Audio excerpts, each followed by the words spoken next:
Hi, Daniel Hayes here, video blog number 67, I think.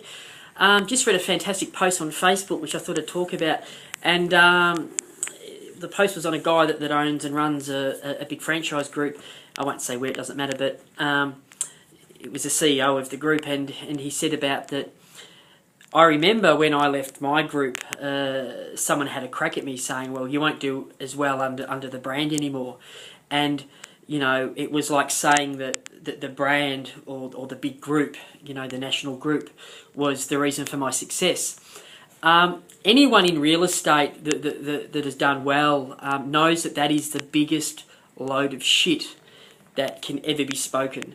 And I really loved listening to this guy who was the CEO of this bigger group, because he used words like, you know, they stopped swimming against the tide, and they totally understood that without the people there's no brand. Now, any good agent, any gun agent, the best agents brand themselves. It's just how it is. You know, that stuff ain't rocket science. You know, the reason I left the group was so I could brand myself. You know, I was sick of branding myself. And, you know, the 7 other officers in Geelong, I had a 1 in 7 chance of getting a call in. And I'm not saying that we didn't get rewarded for our own hard work, because people do anyway.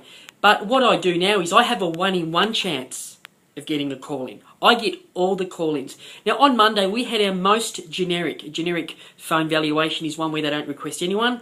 They ring you because of branding, boards up, like you, whatever. We had 10 generic call-ins on one day. We average between 50 to 60 a month. Okay, they're generics. That's not where they request people. So that's through branding. So now I get more now, and it was just a natural thing that I should have done. So yeah, I just don't believe that myth. And you know, the reality is, and I've said this before, I would still be with, and I'm not saying every group is like this, but I would still be with a major franchise today, because I definitely see benefit in being with them. I definitely do, now that I've been out of them for a year. But if they listened to some of the top people, instead of not listening to just a select few, and these owners of companies actually listen to the people in the trenches, not just their mates, not just the clique, but the young, up-and-coming, aspiring agents, if they listen to those people and stop using the chat of we only want the best, when they don't only want the best, they just want anyone, really, a lot of them do, that they all talk tough, but they would rather get rid of one gun and keep five people that don't whinge. When they start to listen to these people, that is when I will be able to differentiate between a really gun franchise and one that they all just seem to be the same. They all seem to offer different things. So, you know, talk's cheap. Talk is the cheapest thing out there. You know, you got to walk the talk. And, you know, and that's why I brand myself. And, you know, a lot of these big franchises, some of them don't are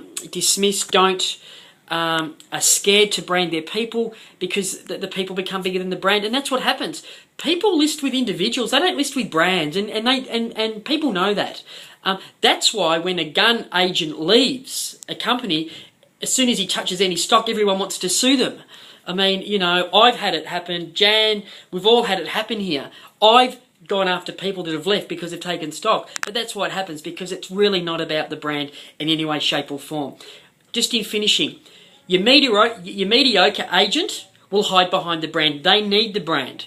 They need the brand. I'm not saying it doesn't help, but the gun operator, the guy that writes in excess of 500,000, $1 million a year, or several $1 million a year, or runs a business that turns over several millions of dollars a year and is growing, doesn't need a brand. I could no longer justify spending between $200,000 and $300,000 and everywhere else my ticket was being clipped in a franchise group.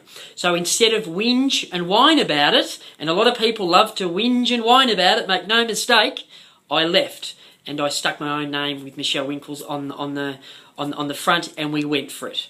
And you know, we haven't collapsed yet. We're still doing okay. So I just thought I'd share my thoughts on that. That's the video blog for today.